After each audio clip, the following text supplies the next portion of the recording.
Bonjour à tous, bienvenue sur Mathessa, ma chaîne de maths pour dédramatiser. Au programme aujourd'hui, la loi exponentielle. Si vous êtes élève de mathématiques complémentaires, cette leçon est aussi pour vous, car la loi exponentielle est au programme de mathématiques complémentaires.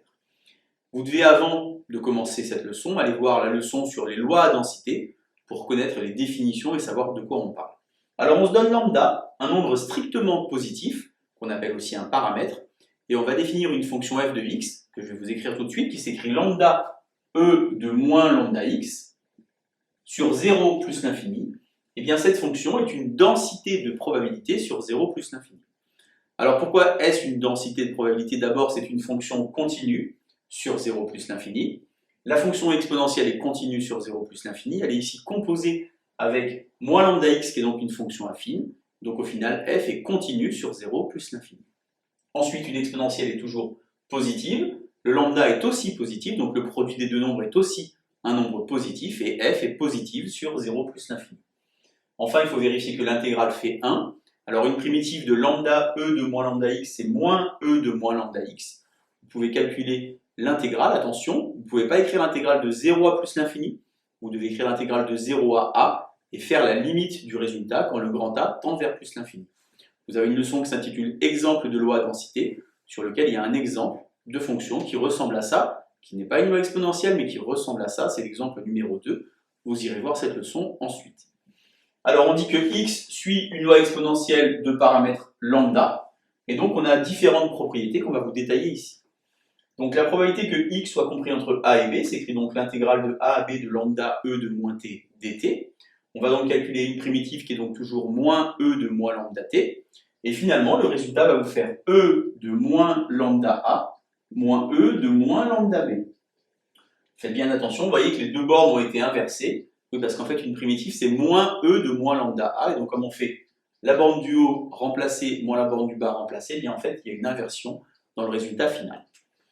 Ensuite, p de x inférieur ou égal à a est égal à p de x inférieur strictement à a. On est ici sur une loi continue, et la probabilité que x soit égal à un nombre est nulle. C'est la raison pour laquelle ces deux événements ici ont la même probabilité. Donc, intégrale de 0 à a, on obtient donc 1 moins e de moins lambda a. Enfin, on va chercher p de x supérieur ou égal à a, et donc on va passer par le contraire. Vous savez que la somme des probabilités, ça vaut 1, et donc 1 moins le résultat du dessus, on obtient donc e de moins lambda a.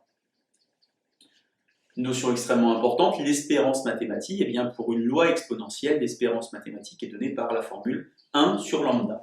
Alors, pour trouver ce résultat, il vous suffit donc de calculer l'intégrale de t f de t dt, toujours pareil en mettant 0 a et en faisant tendre dans le résultat a vers plus l'infini. Il faut utiliser une notion qu'on enseigne en terminale spécialité qui s'appelle l'intégration par partie. Vous enchaînerez également la vidéo sur l'intégration par partie. Enfin, une dernière propriété extrêmement importante de la loi exponentielle, on dit qu'elle est sans mémoire. Qu'est-ce que ça veut dire une loi sans mémoire? C'est-à-dire que la probabilité conditionnelle, notion de première spécialité, p de x supérieur ou égal à t plus h, sachant que x est plus grand que t, est égal à p de x supérieur ou égal à h. On dit que la loi exponentielle est une loi de durée de vie sans vieillissement. Qu'est-ce que ça veut dire? Ça veut dire que par exemple la probabilité que l'objet fonctionne à l'instant t plus h ne dépend pas de son âge. Observons sur un exemple, pour que tout le monde comprenne bien. Le temps en heures nécessaire pour réparer une certaine machine suit une loi exponentielle de paramètre 1,5. Je voudrais avoir la densité, je voudrais connaître la probabilité que le temps dépasse 2 heures, et enfin je voudrais avoir l'espérance mathématique et son interprétation dans le cas de l'exemple ici.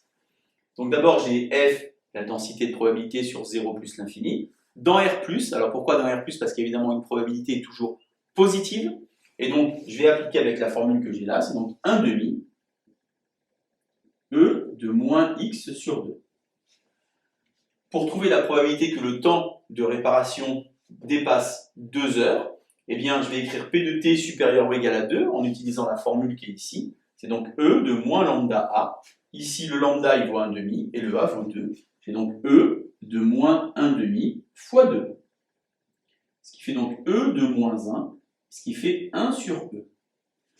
Puisque j'ai une réponse qui s'écrit 1 sur e, je préfère écrire la valeur exacte qu'une valeur décimale. Vous pouvez cependant, en fonction de l'énoncé, donner une valeur décimale. avec l'arrondi demandé dans l'énoncé. Enfin, dernière question, quelle est l'espérance mathématique pour cette variable aléatoire t, qui suit donc la loi exponentielle de paramètre 1/2?